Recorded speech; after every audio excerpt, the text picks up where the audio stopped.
इसका मतलब क्या हुआ? इसका मतलब ये हुआ कि हम टॉलरेंट हैं। मैं आपको उदाहरण अपनी फैमिली की देता हूं। मिनी इंडिया हमारी फैमिली। मेरी शादी हुई है किरण जी के साथ, वो हिंदू हैं। मेरी पहली शादी हुई थी रीना जी के साथ, वो हिंदू हैं। हमारे बच्चे जो अभी 3 बच्चे हैं वो आधे हिंदू हैं आधे मुसलमान हैं। मेरी जो 2 बहनें, एक बड़ी बहन है एक छोटी बहन है, दोनों की शादी हिंदुओं से हुई है, उनके पति दोनों हिंदू हैं।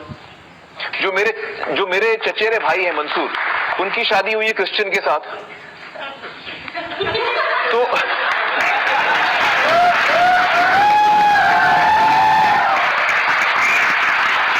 जो मेरी कजन है इमरान जो आप जानते हैं इमरान को, उनकी जो अम्मी है, जो वो मेरी कजन है, मेरे चचा की बेटी, उनकी पहली शादी हुई थी बंगाली लड़के के साथ। दूसरी शादी हुई कश्मीरी पंडित के साथ।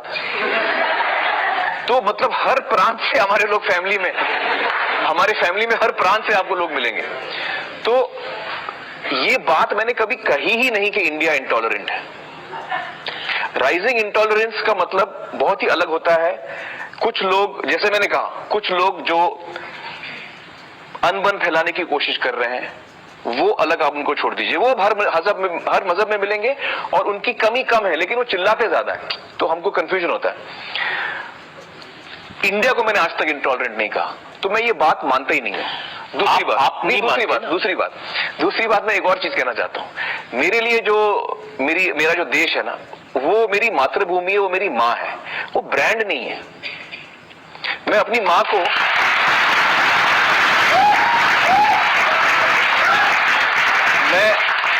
मैं अपनी माँ को किसी एंगल से ब्रांड मान ही नहीं सकता। वो मेरी माँ है, वो ब्रांड नहीं है मेरे नजर में। उनकी नजर में ब्रांड होगा, मेरे नजर में ब्रांड नहीं है। मेरे लिए ये मेरा देश है और मेरे देश में अगर मैं जरा सी भी कमी देखूंगा तो उसको सुधारने की मेरी पूरी कोशिश होगी। मैं ये सोचूंगा कि यार अगर मैंने कुछ बोल दिया अभी तो इसका लोगों पे क्या असर होगा। नहीं, वो ब्रांड के बारे में तो मैं सोच ही नहीं रहा हूं। मैं ये सोच रहा हूं कैंपेन करते हैं मेरे लिए जरूरी क्या है कि मेरा देश और ज्यादा ताकतवर बने, वो बहुत इंपॉर्टेंट है मेरे लिए।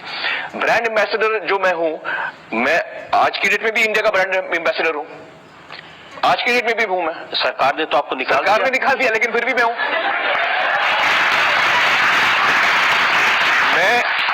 मैं अपने देश के लिए हर वक्त सोचता हूं, हर वक्त काम करता हूं, हर वक्त काम करता हूं। तो मेरे लिए तो देश बहुत इंपॉर्टेंट है। लेकिन जब मुझे कोई इनवाइट करे ना करे कोई बात नहीं, मैं फिर भी। जब आपको अतिथि देवो भव की कैंपेन से निकाल दिया तो पैसे का तो नुकसान हो। नहीं रजत जी, आपको गलतफहमी हुई है। मैंने एक नया पैसा नहीं लिया उस कैंपेन के लिए और 10 साल तक मैं ब्रांड एम्बेसडर रहा अतिथि देवो भव में। जब भी मैं सरकार के लिए, देश के लिए कोई भी कैंपेन करता हूं, पब्लिक सर्विस जो कैंपेन जिसको हम कहते हैं, आज तक 25 सालों में मैंने एक नया पैसा नहीं लिया।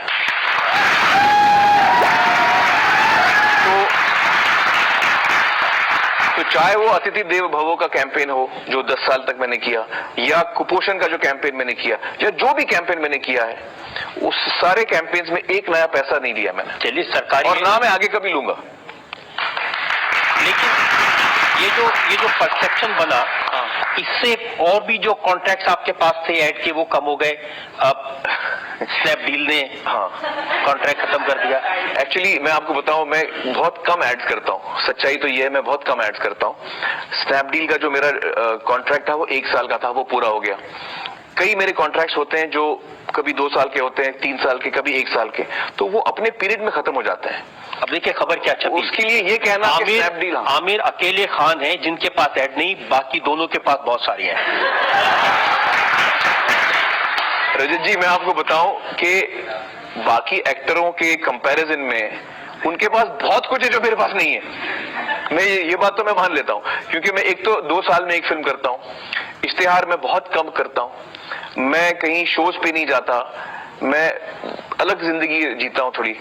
तो बहुत सारी चीजें हैं इनके पास जो मेरे पास नहीं है, वो बात तो सच है। लेकिन आपके पास भी जितनी हिट्स है वो बाकी के पास नहीं है।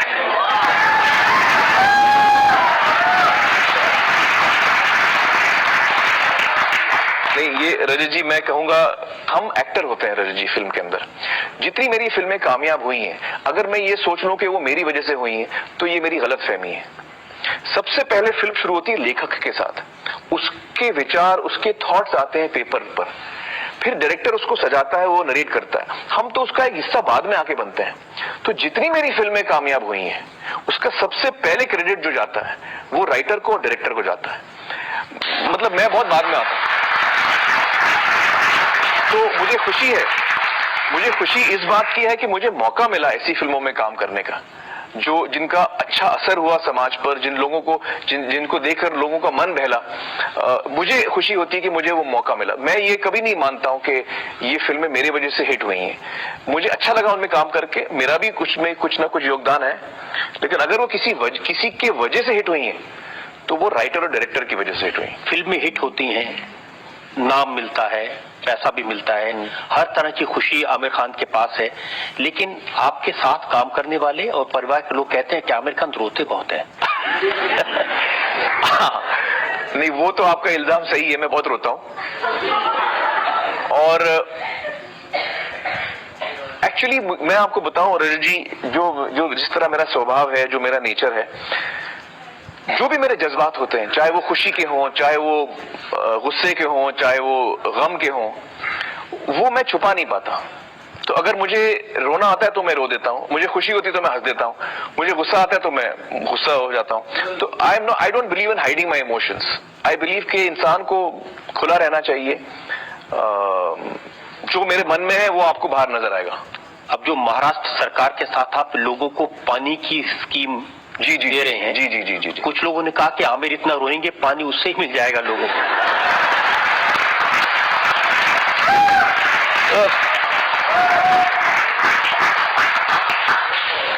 काश अगर ऐसा सच होता तो मैं फौरन रोना शुरू करता, लेकिन रजत जी, महाराष्ट्र में, और न सिर्फ महाराष्ट्र में बल्कि देश भर में ये बड़ी समस्या है और हम सबको एक होना है इस समस्या को सॉल्व करने के लिए। मेरी जो टीम है सत्यम जयते की, वो फुल टाइम इसमें लगी हुई है। लोग हमको अक्सर पूछते हैं कि आपका शो टीवी पे क्यों नहीं आ रहा है।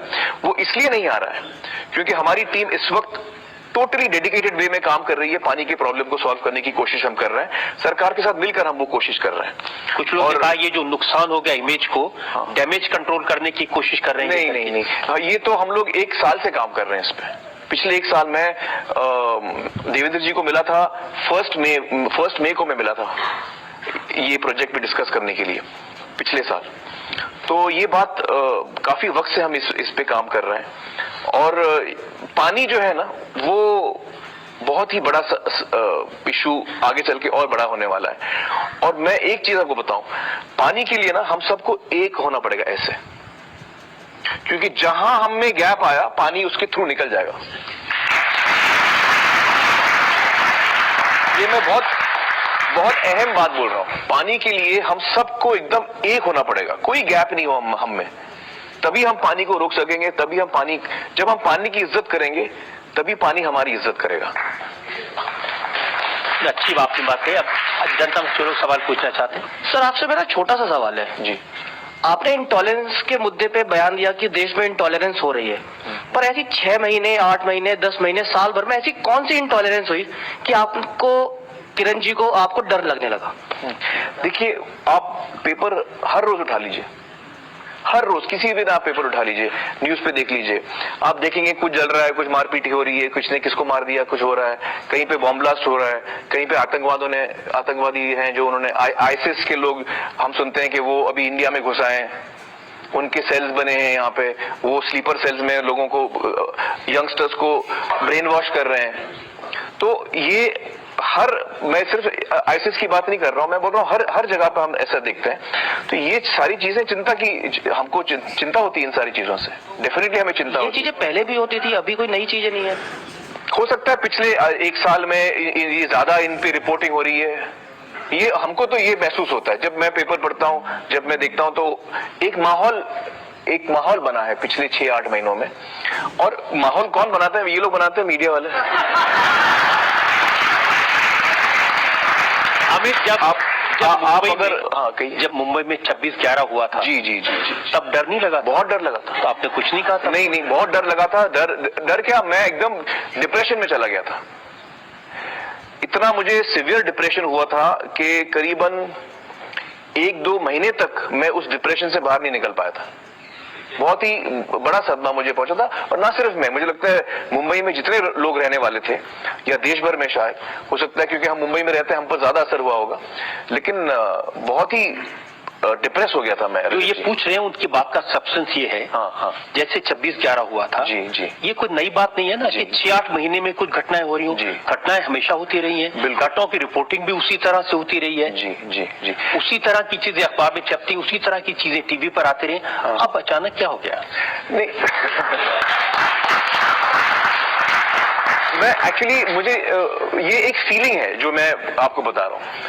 I could be wrong in my feeling, you absolutely right. इससे पहले कश्मीरी पंडितों को जब भगाया गया, बिल्कुल सही, आप बिल्कुल वो कह रहे हैं कि जब कश्मीरी पंडितों को निकाला उनके घरों से, तब आपका दिल नहीं रोया? छोटा था और ये नहीं, मेरा दिल आज तक रोता है उनके लिए, मैं आपको बताऊं रजत जी। ये दादरी की घटना हुई उसके बाद आपने ऐसा बयान? नहीं, मैं दादरी की घटना की बात ही नहीं कर रहा हूँ एक्चुअली।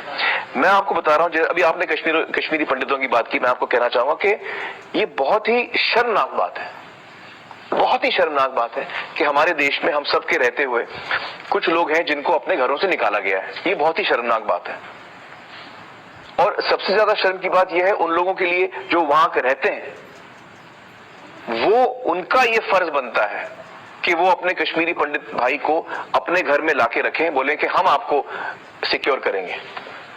कश्मीर की सरकार का, कश्मीर के लोगों का सबसे पहला फर्ज ये बनता है। बिल्कुल, मैं आपसे बिल्कुल सहमत हूं इस बात पे।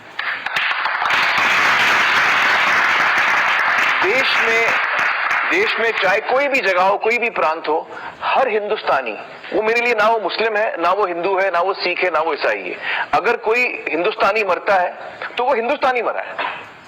वो मुसलमान हो, वो हिंदू हो, उससे मैं नहीं फर्क, उसमें मैं बिल्कुल फर्क नहीं देख रहा हूं। वो एक हिंदुस्तानी मरा है। एंड एज इंडियंस हमको लगना चाहिए कि यार ये ठीक नहीं हुआ है, एक हिंदुस्तानी मरा है, आज एक हिंदुस्तानी पे हमला हुआ है। तो मैं तो बिल्कुल भेद नहीं रखता हूं, बल्कि मैं डरता हूं उन लोगों से जो भेद रखते हैं और जो कहते हैं कि आमिर खान पाकिस्तान चला जा। मुझे ट्विटर पे पढ़ता हूं आमिर खान पाकिस्तान चला जाए। भाई वो लोग इतनी दफा पाकिस्तान का नाम लेते हैं, आपको इतना इंटरेस्ट है, आप चले जाइए भाई।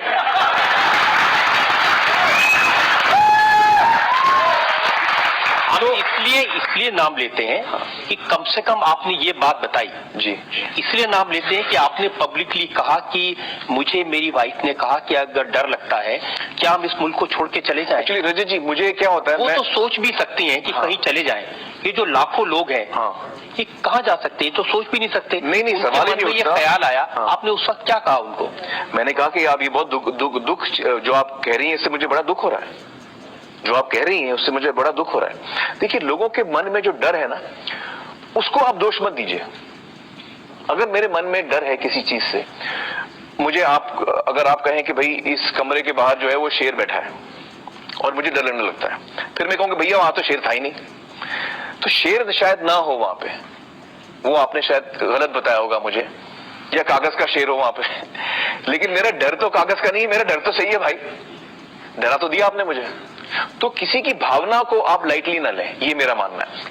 किसी की भी भावना जो है, आपकी ये फीलिंग है, जैसे आपने कहा कि किसी को शायद बुरा लगा होगा पी के देख के, हमारी फीलिंग नहीं थी कि हम किसी को, हम कुछ गलत कर रहे हैं या हमें किसी को चोट पहुंचाना है। लेकिन मैं इस चीज की इज्जत करता हूं। हो सकता है आपको बुरा लगा हो, हमारी, फिर भी मैं आपसे माफी मांगता हूं, क्योंकि मुझे लगा है कि आपकी भावना की इज्जत मैं करता हूं। चाहे मैंने वो किया होगा, नहीं किया होगा, वो गलत बात है। मैंने गलत काम किया, सही काम किया, आपको ठेस पहुंची, उससे मुझे बुरा लगा। ऐसे करोड़ों लोग हैं जो उस मुल्क को प्यार करते हैं, जो आपको प्यार करते हैं। मैं भी तो मुल्क को प्यार करता हूं, और मैं भी करोड़ों लोगों को प्यार करता हूं। जिन लोगों को आप प्यार करते हैं, जो लोग आपको प्यार करते हैं, उनमें ऐसे लाखों लोग हैं जिनकी भावनाएं इस बात से हर्ट हुई कि आपने घर में इस बात की चर्चा भी हुई कि आमिर खान बाहर चला जाएगा, तो जिन लोगों को दुख हुआ इस बात से, उनको मैं सबसे पहले तो ये कहना चाहता हूं कि आप प्लीज, हाथ जोड़ के मैं कहता हूं कि आप किसी की बातों में ना आए, जो अफवाहें उड़ रही हैं उनकी बातों में ना आए। मैं आपको आज आपके सामने कहता हूं कि ना मैं देश कभी छोड़ना चाहता था, ना आइंदा में कभी छोड़ूंगा। यही मेरा देश है, यही मैं पैदा हुआ हूं और यही मैं मरूंगा, और ये मेरे दिमाग में कभी बात भी नहीं आई है। तो जो कुछ भी उन्होंने सुना होगा इसके बारे में, वो गलत सुना है, उस पर यकीन मत करिए, मेरी बात का यकीन करिए। दूसरा, देश को इंटॉलरेंट कहा है मैंने, इस पे यकीन मत करिए। क्योंकि मैंने कभी नहीं कहा है, देखिए ये मैंने कभी नहीं कहा है। उसके बावजूद मैं आपकी बात पे आ रहा हूं, मैंने आज तक कोई चीज ऐसी नहीं कही है जिस पे आप रिएक्ट कर रहे हो। तो उनको मैं यही कहूंगा कि आप प्लीज इसमें